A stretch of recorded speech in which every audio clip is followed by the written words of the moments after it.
আল্লাহর হাবিব সাল্লাল্লাহু আলাইহি ওয়াসাল্লাম বলেছেন, আল্লিমু আওলাদাকুম আস-সিবাহা ওয়ার রিমায়া ওয়া রুকুবাল খাইল। তোমরা তোমাদের সন্তানদেরকে সিবাহা মানে সাঁতার শিখাও। এটা আমি বানায়ে বলি নাই।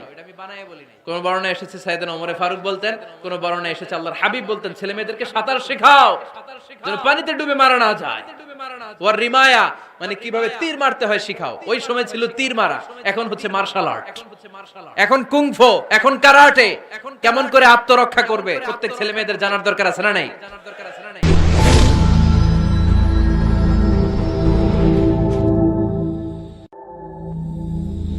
আসসালামু আলাইকুম বন্ধুরা, আমি ফয়সাল আহমেদ। আপনারা দেখছেন আমার চ্যানেল কারাটে বয় ফয়সাল। চলে আসলাম একটি নতুন ভিডিও নিয়ে।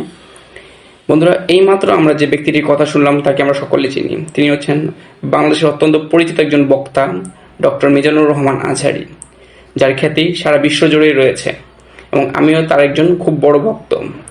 তো নিয়মিতই তার ওয়াজ শুনে থাকি। তো একটি ওয়াজে তার এই কথাটা শুনে আমার মনটা ভরে গেল, যেহেতু আমি একজন কারাটেকার। তো আমাদের ডক্টর মিজানুর রহমান আজহারী এই বিষয়টা ক্লিয়ার করেছেন যে আমাদের রাসূল হযরত মুহাম্মদ সাল্লাল্লাহু আলাইহি সাল্লাম আমাদেরকে মার্শাল আর্ট শেখার উপদেশ দিয়ে গিয়েছেন। বিষয়টা কিরকম হয়েছে আমি আপনাদেরকে ক্লিয়ার করি। একটা সময় মার্শাল আর্ট বলতে বোঝানো হতো যুদ্ধ কৌশলকে। তো একটা সময় ছিল যখন হাতিয়ার দিয়ে যুদ্ধ করা হতো, তীর, ধনুক, তলোয়ার, ভালা এই ধরনের বিষয় ছিল। তখন এই ধরনের অস্ত্র ব্যবহার করে যুদ্ধ করা হতো।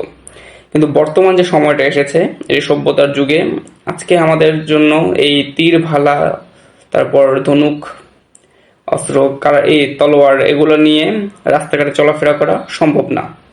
তাই আমাদের যেটা করতে হবে, আমাদের খালি হাতে আত্মরক্ষা করাটা শিখতে হবে। খালি হাতে আত্মরক্ষার যে বিষয়টা রয়েছে সেটাই হচ্ছে মার্শাল আর্ট, বর্তমানে কুংফু, কারাটে, যেটা আমাদের ডক্টর মিজানুর রহমান আজহারী সাহেবও বলেছেন। তো মার্শাল আর্ট নিয়ে অনেকের একটা ভুল ধারণা যে মার্শাল আর্টের সাথে ইসলামের কোনো বিষয় রিলেটেড না। আমি সবসময় আমার ভিডিওতে এটা ধরার চেষ্টা করি যে মার্শাল আর্ট ইসলামের সাথে রিলেটেড এবং আমাদের রাসূল এবং আমাদের আল্লাহ আমাদেরকে মার্শাল আর্ট শেখার উপদেশ দিয়েছেন। এমনকি সূরা আল আনফালের 12 নম্বর আয়াতে উল্লেখ আছে যে তোমরা শত্রুদের আঙ্গুল সময় এবং গলায় আঘাত করো, এতে হবে শত্রু খুব দ্রুত ঘায়েল হয়ে যাবে। যেখানে স্বয়ং আল্লাহ তাআলা কোরআনে উল্লেখ করে দিয়েছেন যে কোন জায়গায় আঘাত করতে হবে এবং আমাদের রাসূল সাল্লাল্লাহু আলাইহি সাল্লাম আমাদেরকে মার্শাল আর্ট শেখার উপদেশ দিয়ে গিয়েছেন। তাহলে এটা আমরা বলতে পারি যে মার্শাল আর্ট শেখাটা অত্যন্ত জরুরি। আজকের জামানায় আপনি ইসলাম রক্ষা বলেন বা আত্মরক্ষা বলেন, পরিবার রক্ষা বলেন, সম্পদ রক্ষা বলেন, সব ক্ষেত্রে আপনার মার্শাল আর্ট শেখাটা অত্যন্ত জরুরি। এমনকি আমাদের রাসূল সাল্লাল্লাহু আলাইহি সাল্লাম নিজের সুস্বাস্থ্যের দিকেও খেয়াল রাখতে বলেছেন। উনি স্বয়ং কসরত করতেন এবং সকলকে কসরত করার অর্থাৎ ব্যায়াম করার উপদেশ দিতেন। এমনকি আমাদেরও উচিত তার এই উপদেশগুলো মেনে নিয়মিত মার্শাল আর্ট প্র্যাকটিস করা এবং ব্যায়াম করা। তো বন্ধুরা, আশা করি আপনার বিষয়টা ভালোভাবে বুঝতে পেরেছেন। আমি প্রত্যেকের কমেন্ট আশা করব, নিজেদের মতামত অবশ্যই পেশ করবেন।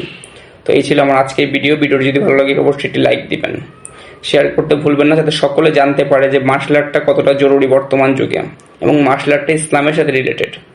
তো বন্ধুরা, আপনারা যদি আমার চ্যানেল নতুন হয়ে থাকেন অবশ্যই চ্যানেলটি সাবস্ক্রাইব করবেন এবং পাশে থাকা বেল আইকনটি প্রেস করে রাখবেন যাতে আমার পরবর্তী ভিডিওটি সবার আগে পেতে পারেন। তো বন্ধুরা, আজকের মতো এ পর্যন্তই। সবাই ভালো থাকবেন। আসসালামু আলাইকুম।